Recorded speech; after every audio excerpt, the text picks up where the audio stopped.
karma, it's a bitch. And today, I'm going to explain why. Do you want to know everything?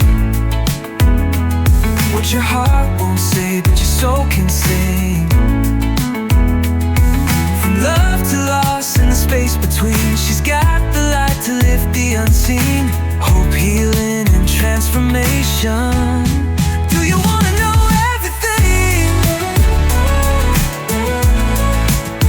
Do you want to know everything? Welcome to Hope, Healing, and Transformation. And this show is where we get honest and we go deep. So don't shy away from the messy, the mystical, and the miraculous parts of life.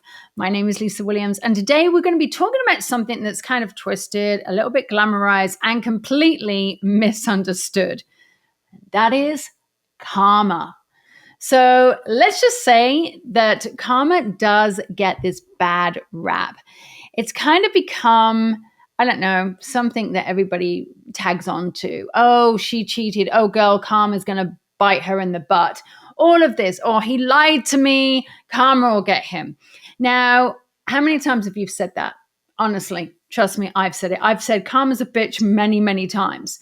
And what we do is we kind of treat it like the universe has this, I don't know, angry bouncer kind of thing, waiting to slap people for their bad behavior. But in reality, is it really like that? I don't believe it is.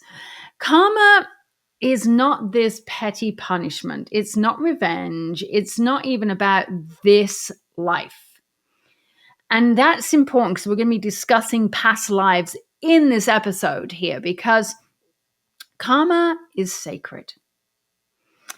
It's so precise. It's your soul's blueprint. It allows your soul to speak. And karma is very much around. And so how many times have we actually said, oh my gosh, karma's going to get you and bite you in the butt? I know I've said it. But what we expect is for something to happen to that individual in an instant, whatever it might be. But in reality, karma is much deeper. If you have watched my episode when we talked about soul contracts, what we have to realize is that soul contracts are there for a reason. If you haven't watched the episode, watch that episode because we talk about having soul families and soul contracts and how that person can be in your life and they are part of your soul family to provide learning lessons for you in this lifetime. Now, do we like it? Absolutely not. But is it important? Yes, it is.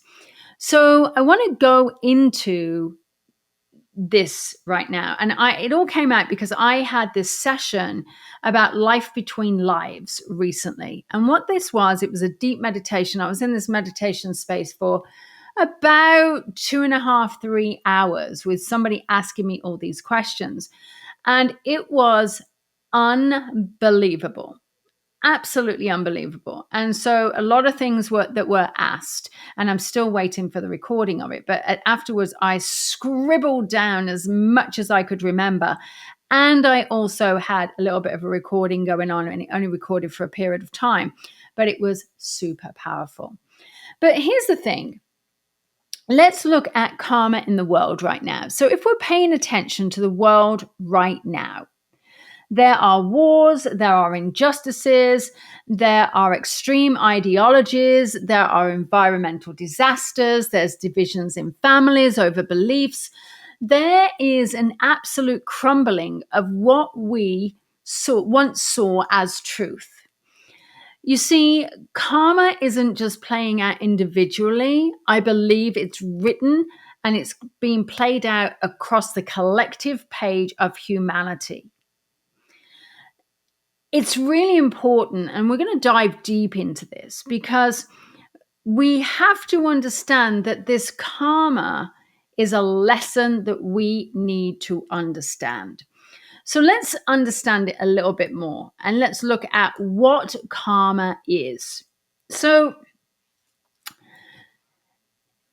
I believe it's a spiritual law. It's the law of cause and effect. It is not this punishment, okay?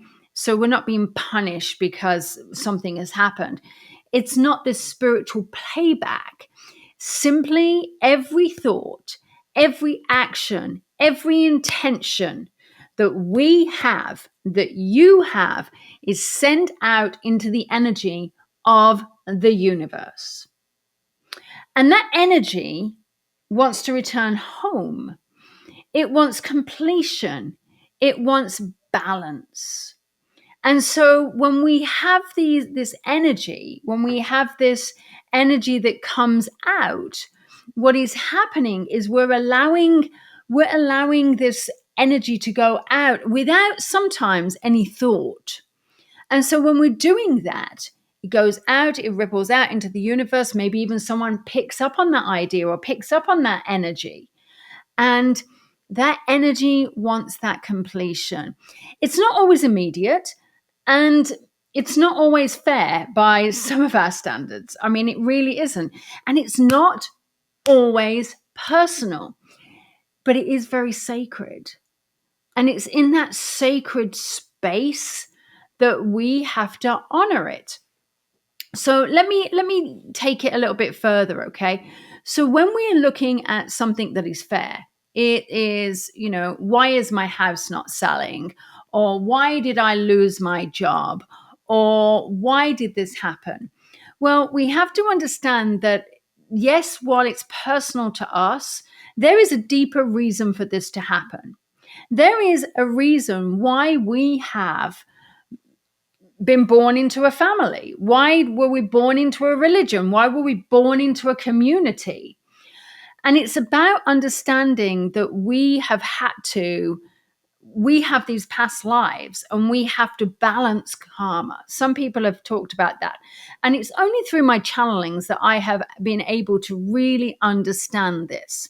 And it's not been easy because I'll have these conversations with Ray all the time about karma and about these murderers and about these people. We have this because we're like, oh my God, how can we believe that somebody is actually doing it? Listen, I don't want to believe it. I really don't, especially when I've been doing work in my forensic side of things. I don't want to believe that those people are out there.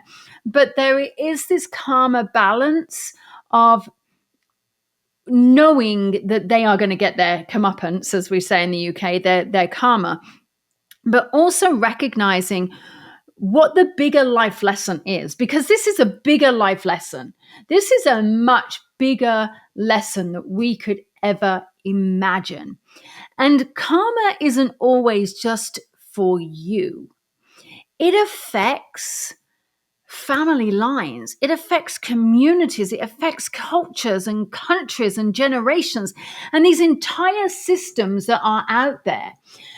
So we always say, if we look at the shamanic way it is, we look at the fact that by healing ourselves, we can heal 7 generations back and 7 generations ahead, even if you haven't had children. Now, this is what this means. This is what we're talking about here. It affects everything. But in that healing, we can affect how. It's like the ripple effect. It drops in the ripple in the ocean and it just ripples out.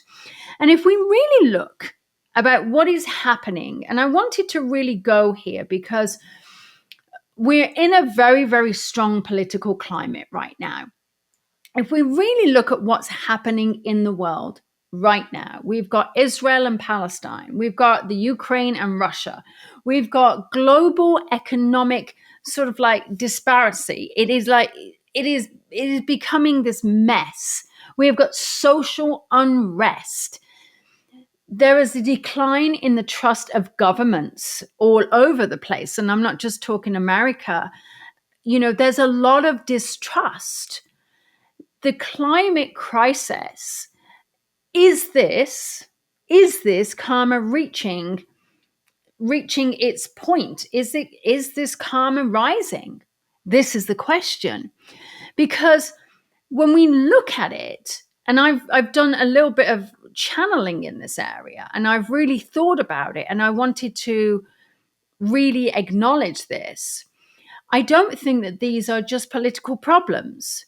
I believe that they are karmic rebalances or imbalances that is reaching a critical mass.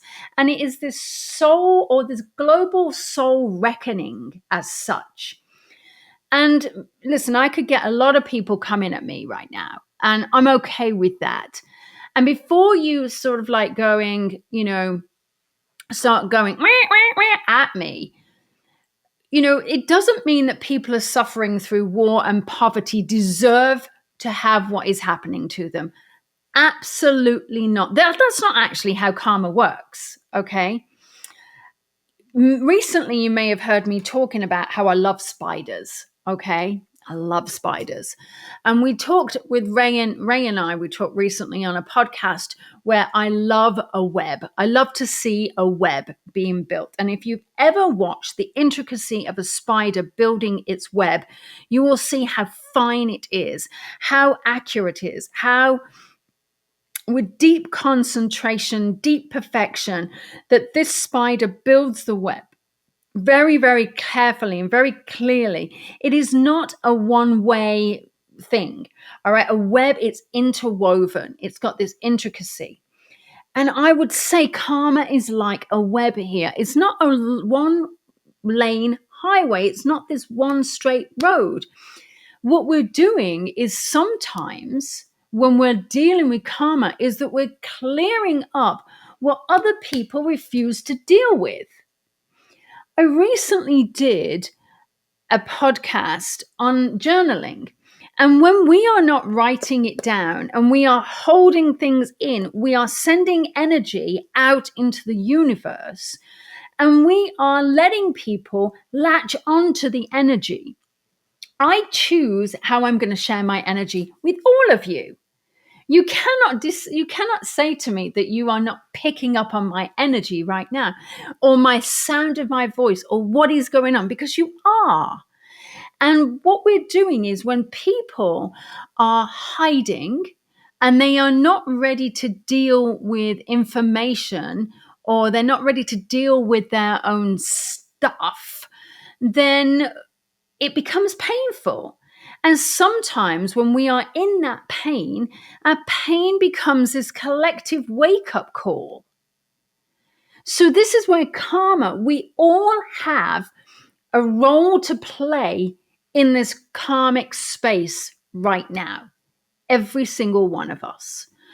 I am literally sitting here in Lilydale, and we as spiritualists believe that we create our own reality according to natural law. That is one of the main fundamental principles of spiritualism. And, I have to say, sometimes as a psychic and as a medium and as a healer, I don't have to be spiritual to do my gift. They think it's a byproduct of having the gift. It's not. It's a choice. Being spiritual is an absolute choice in recognizing that I am working to my capacity. Because I'll tell you, I've done some not so spiritual things in my life. In my early days when I was a psychic medium back in the UK, I was like, when I came here and I started to really embody it, I was like, oh boy, I need to really look at me. Because my energy of what I'm projecting out on a global level now, because I had a TV show, was huge. I had to absolutely change the way I was. It was like night and day. I never forget it. I was driving over the canyon, had Dallas, who was my driver at the time, and he said, what are you going to go do when you go back, the show's over? And I said, I'll just go back and do my, 20 readings a week and I'll be fine. He's like, oh, Lisa, your life is never going to be the same. And it was in that moment I had to sit there and go, oh boy, I'm going to have millions of people watching me. And if I don't change my ways, wow, it changed there and then. I never forget it. Absolutely never forget it. So when we are looking at karma being this web, and it's not like straight away, We are clearing what other people are refusing to deal with. That means your best friend, your neighbor, your child, your spouse, your parent, when they are refusing to deal with it, that pain becomes our collective wake-up call. And this is exactly the same it's truth in your personal life, and in such a way that is bigger in the whole grand scheme of things. Because you may have actually said it to yourself. Why does all this happen to me? Okay. Why am I in this negative cycle? Okay. And if you're sitting here listening to me and thinking, oh God, I'm feeling a bit squeezed. Oh, this is uncomfortable. Yuck, yuck, yuck. Well, it's because it's hitting a nerve. And so why does it always happen to you? It's not failure. It's karma repeating itself and saying to you, hey, wake up. Wake up. And at that point, sometimes you have to start listening to yourself, because there is a point that you are the problem. And I say that about me. I am my own problem. When I have had issue after issue after issue, when I broke up with my husband, that almost put me bankrupt, when I got into another relationship that was as toxic as my marriage was, when I was in that narcissistic relationship and I found comfort in it, and I was ruining my own son, that was me not facing my own stuff. And it was cycle after cycle after cycle. And guess what happened? Things happened. My book deal went, my TV show, everything went down. And I could have sat there and said, oh, why does it happen to me? But guess what? I was the problem. I was the problem because I was not brave enough to actually say, stop. It stops with me. I needed that wake-up call that Dallas gave me when I was driving over the canyon on the way to one of my episodes and recording one day. I needed that wake-up call. And I had that wake-up call on my 39th birthday. I went and had a hug from Arma, and I sat there and I was like listening to people, and someone actually said we were all in a big group, because if you've ever been to have a hug with Arma, there's thousands of people. And I will tell you, I sat there and I heard someone say, so when are you going to change your life? And I went, it was like she was speaking to me. She wasn't. I was there alone. And I went, oh. And it was at that moment that I realized I was the problem. It was that realized that I was repeating patterns from either a past life or from this life, my childhood wounding. And I'll be honest with you, I looked at it and I went deep into my past lives, and I realized I was repeating past life wounds. Because we have to realize, no matter what you believe in, our soul has been here before. How a child proteges in music, coming about. Okay, they have lived this life before. They have coming about. How are we having children that are just born knowing? You're looking at children who, you go, oh, they're a wise soul, because they're coming back. They're coming back to live this life, because there's got to be an element of karma. Oh, I can feel my blood pressure rising. So we might be repeating these past life wounds, but we might also be here to stop a lineage pattern. This lineage pattern, it might be someone in the family never spoke up. And I deal with this time and time again. In fact, I dealt with it this morning. I worked with somebody who had a very, very strong cultural lineage, okay? Very, very strict belief in religion. And there was a lot of hidden stuff that went on in that family. And I hear it every single day. And the trauma and the abuse and all of that stuff was just cycling. And in that moment, I said to her, when is it going to stop? Is it going to stop with you? And she looked at me and said, what do you mean? I said, it has to stop somewhere. You either have to say, I'm not doing it anymore, or it continues and goes into your children and your grandchildren. And she just didn't know what to say. And tears welled up in her eyes. And I said, you can do this. And immediately all the things are, it's hard, I don't know how to, I haven't got the support, I might lose my community, I might lose my religion, I might lose my family. Yes. And I have been there and watched that happen.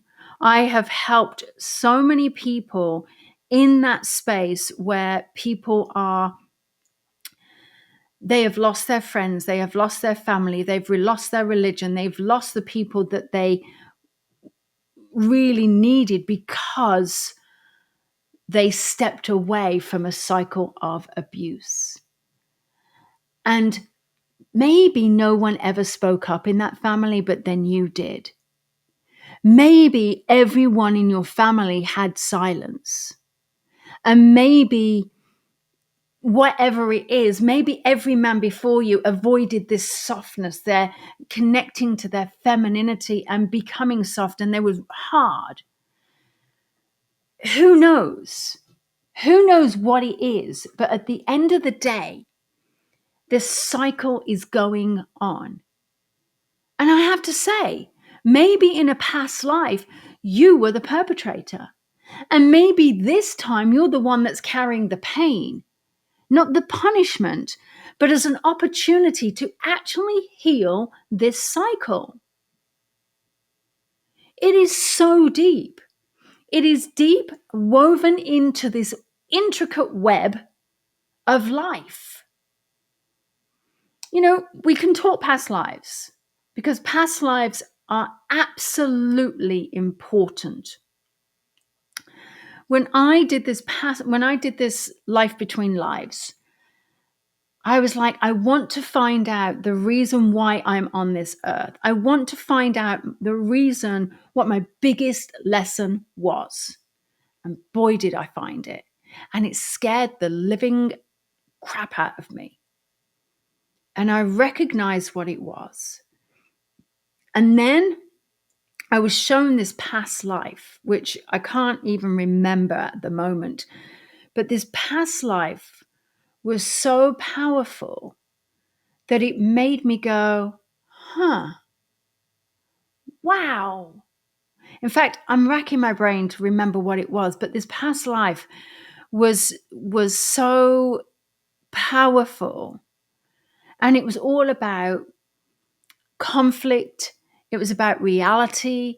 It was about me comparing myself. And for the life of me, I want to remember it. So it was unbelievable. In fact, I almost have to just find it here. I did take a moment just to see if I could actually find that past life because, it's bothering me. But what I recognized is that when we're talking about past lives, we are living this life, the next life, our past lives simultaneously. You have lived here before. I've seen it, okay? I've channeled it, all right? I have walked people through the exact moment that they have made soul vows 100 years ago, and that they are still unconsciously living out today. I'll share this with you. I had a hysterectomy at the age of 32. And I didn't realize how that hysterectomy had completely transformed my life. And in that moment, I wanted to go and find out my past life. I wanted to find out why I had that hysterectomy, why I had all of this issues in this area, in my uterine area, what was going on, my cancer, everything. And I realized that this was karma playing itself out. Because I had in a past life, I had a backstreet abortion. And I had died through the infection of that. And it was in that I remembered like dying and seeing myself dead. And then in another life, I was actually fighting. It was a sword fight. And I was which is ironic here because I was sword fighting my son's dad, Simon. And at that point, and ironically, he was a fencer in this life. He loved fencing. And so we were sword fighting, and he stabbed me with our long swords in my stomach, and I was a man. And the person that, and he left me for dead. And the person that took me up the hill to get help was Charlie. He was a passerby. He was a local artist. He was a local artist in this little village that I lived in, and he took me up this hill. Charlie is an exceptional artist in this life.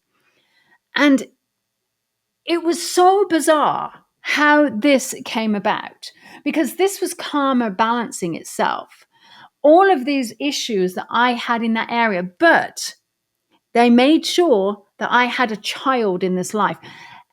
How many times have you heard? I mean, you may have heard it, but after having a lot of issues down in this area, that I end up having a child afterwards, and then I have to have it all whipped out.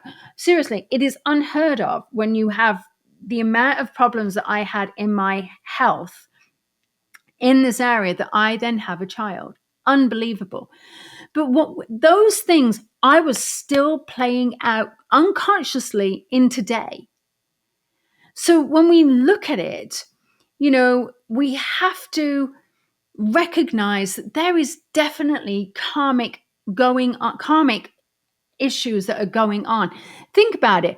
A woman who can't trust herself to speak. Imagine that. Who can't trust herself to speak may have been burnt for being a healer.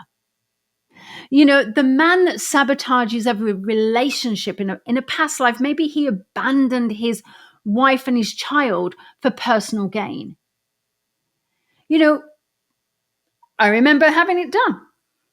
Kevin, my ex-husband, had past life done, and he said, wow, I realized I could not be a dad in this life because in my last life, I was a woman and my child got taken, and I vowed I would never have children again. He didn't. He never had his own child. He fathered Charlie, but he never had his own child. We carry this unresolved energy like these soul imprints, these soul tattoos, until we do the work. We've got to do the work to see it, to feel it, to choose differently. Journaling, meditation, affirmations, visualizations. So important. So let's go a little bit deeper into that choice. Because karma is not a punishment, it's actually an invitation. Oh, it's an invitation. We are being given opportunities every single day to either repeat our karma or to rewrite it. Every single day. When we are meditating and we are putting energy out into the universe, what we're doing is we're allowing ourselves to expand and explore. And when we're becoming one with the universe, and when we are becoming in that weightless space, in that universal place where nothing matters, there's no beginning, there's no end, there's no past lives, there's no future lives, it's all simultaneously. And we are living like it has already happened. That is your opportunity to rewrite our karma. That is our opportunity to find forgiveness.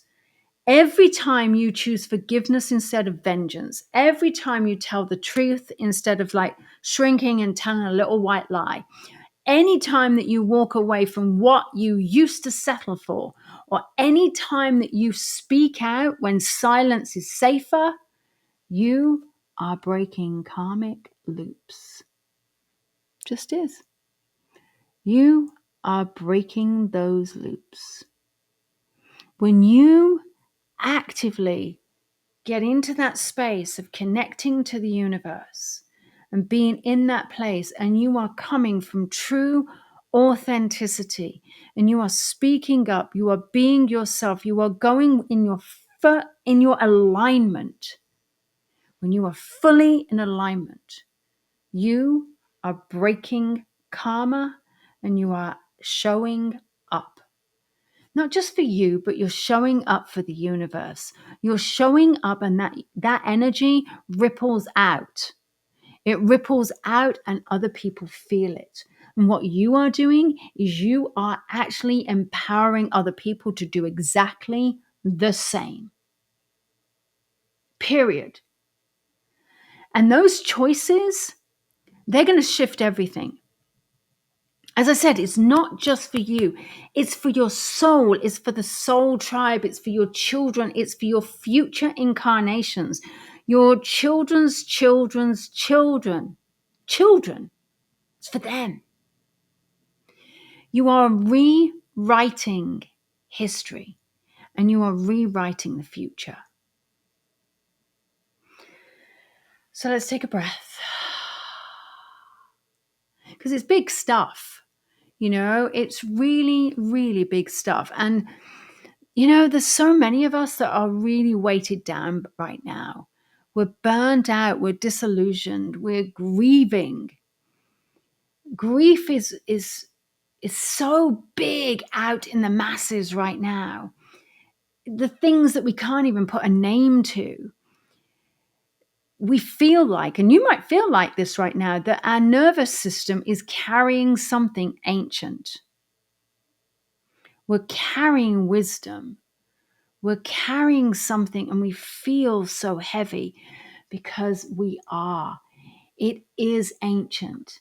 Your soul signed up to be here right now. Right now. In this moment of this planetary reckoning, you signed up to be here right now. To remember exactly who you are and to take radical responsibility for what you bring into this world.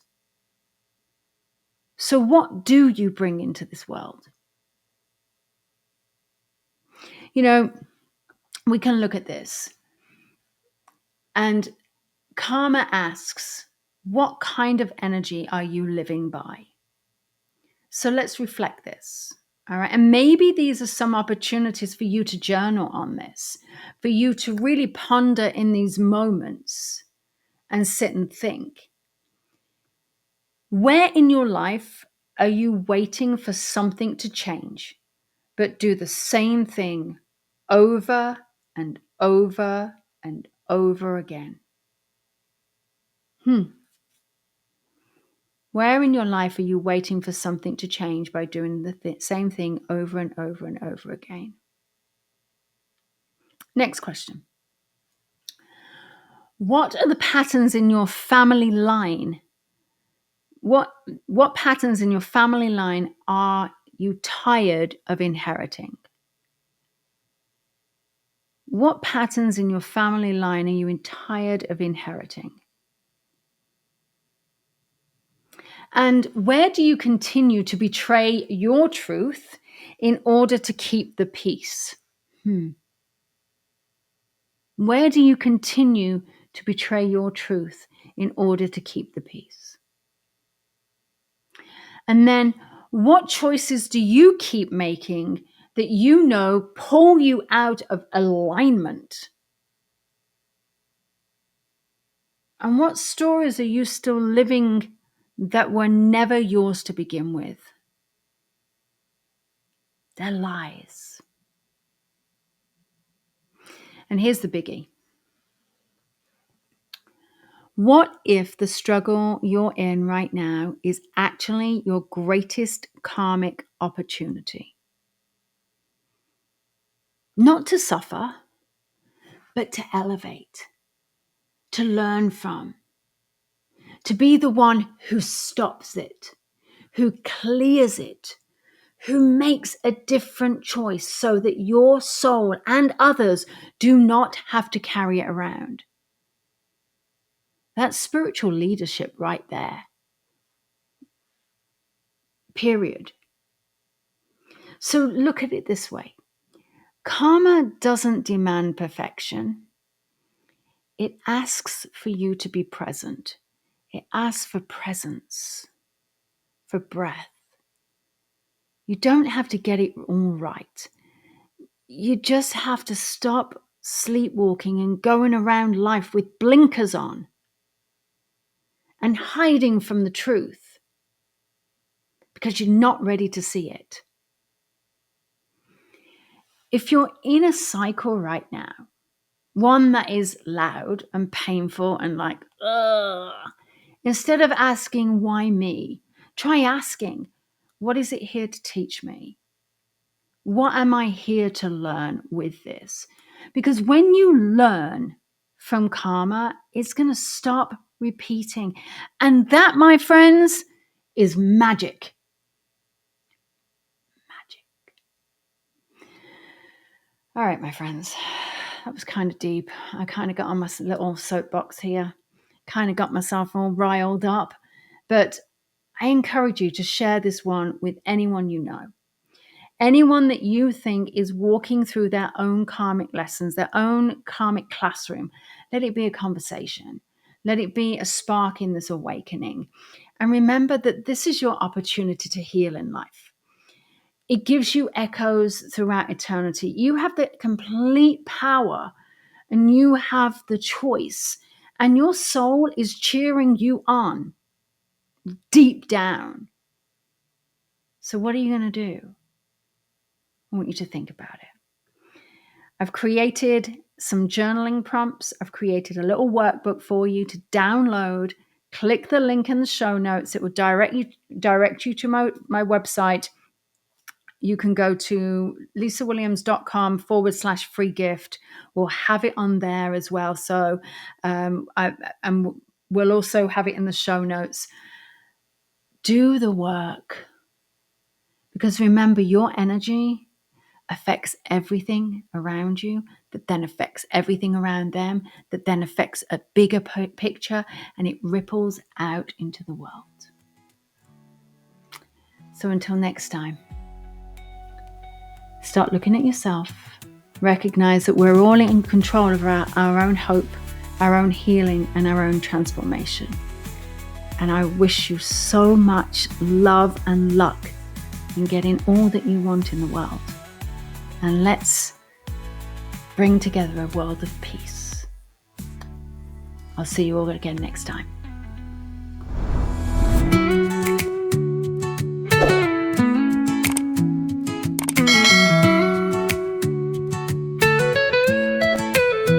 Do you feel a whisper in the back of your mind, like the truth is waiting, but it's hard to find? Well, maybe there's magic in the words she brings. Close your eyes and listen in. Do you want to know everything? What your heart won't say, but your soul can sing. From love to loss and the space between, she's got the light to lift the unseen. Hope, healing, and transformation. Do you want to know everything? Do you want to know everything? Thank you so much for joining me today. And remember, the information shared on this podcast is meant to inspire and support you, but it's not a replacement for personalized advice from a qualified professional. If you enjoyed this episode, please share it with someone who might benefit. And don't forget to tune in next time. Until then, take care and keep believing in something better.